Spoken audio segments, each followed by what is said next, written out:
Chalakudy Malakkappara KSRTC ബസ്സുകൾ ഓടുന്നത് ദുരന്തത്തിലേക്കെന്ന് ജീവനക്കാരുടെ മുന്നറിയിപ്പ്. വാഹനത്തിൽ ഓവർലോഡുമായി സഞ്ചരിക്കുന്നത് അപകടം ക്ഷണിച്ചു വരുത്തുമെന്നാണ് ജീവനക്കാർ പറയുന്നത്. 100 മുതൽ 120 വരെ യാത്രക്കാരുമായിട്ടാണ് ഓരോ ട്രിപ്പും നടത്തുന്നതെന്നും ജീവനക്കാർ. ഒരു ബസ്സിൽ നിയമപ്രകാരം കൊണ്ടുപോകാവുന്ന പരമാവധി യാത്രക്കാരുടെ എണ്ണം 64 ആണ്. എന്നാൽ ഇപ്പോൾ സർവീസ് നടത്തുന്നത് 100ഉം 120ഉം യാത്രക്കാരെ വഹിച്ചുകൊണ്ടാണ്. ഇതിൽ 80 മുതൽ 90% യാത്രക്കാർ സ്ത്രീകളാണ്.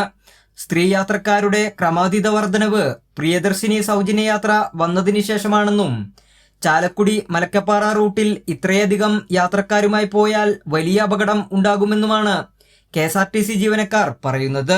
100-ൽ പരം യാത്രക്കാരെ കൊണ്ട് ഈ കയറ്റം കയറുക എന്ന് പറയുമ്പോഴും ഹെയർപിൻ ബെൻഡുകൾ വളയ്ക്കുക എന്ന് പറയുമ്പോഴും വളരെ ബുദ്ധിമുട്ടുണ്ട്.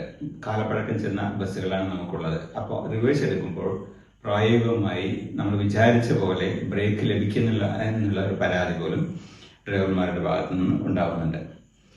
സമുദ്രജലത്തിൽ നിന്നും ഏകദേശം 3200ഓളം അടി ഉയരത്തിലാണ് മലക്കപ്പാറ ചെയ്യുന്നത്. അപ്പൊ ഇത്രയും ദൂരം നമുക്ക് സിംഗിൾ റോഡ് ആയതുകൊണ്ട് തന്നെ വളരെ സ്ലോവിലാണ് സർവീസ് നടത്താൻ സാധിക്കുക. ഇത്തരം സന്ദർഭങ്ങളിൽ തമിഴ്നാട്ടിൽ നിന്നുള്ള വണ്ടികൾ ഓപ്പോസിറ്റ് വരുന്ന സമയത്ത് സൈഡ് കൊടുക്കുക എന്നുള്ളതും പ്രായോഗിക ബുദ്ധിമുട്ട് പലപ്പോഴും നേരിടുന്നുണ്ട്. ഓവർലോഡ് ഉണ്ടാവുന്നു എന്നുള്ളതാണ് ഇവിടുത്തെ പ്രധാനപ്പെട്ട ഒരു പ്രശ്നം. ഈ വിഷയം ചൂണ്ടിക്കാട്ടി ജീവനക്കാരുടെ സംഘടന ഗതാഗത മന്ത്രിക്കും ട്രാൻസ്പോർട്ട് MDക്കും ചാലക്കുടി യൂണിറ്റ് അധികാരിക്കും ഉൾപ്പെടെ കത്ത് നൽകിയിട്ടുണ്ട്. അതിരപ്പള്ളി മുതൽ മലക്കപ്പാറ വരെയുള്ള 70 കിലോമീറ്റർ ദൂരം ഒറ്റവരിപ്പാതയാണ്.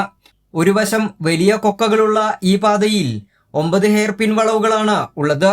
ഓരോ ഹെയർപിൻ വളവുകളും കടക്കണമെങ്കിൽ 2 തവണയെങ്കിലും ചുരുങ്ങിയത് ബസ് പുറകോട്ടെടുക്കേണ്ട സാഹചര്യമാണുള്ളത്. ഓവർലോഡ് മൂലം ബസ്സുകൾ പുറകോട്ടെടുക്കുമ്പോൾ പലപ്പോഴും ബ്രേക്ക് ചവിട്ടിയാൽ കിട്ടുന്നില്ലെന്നും ഇത് വലിയ അപകടങ്ങളിലേക്ക് നയിക്കുമെന്നുമാണ് ജീവനക്കാർ പറയുന്നത്.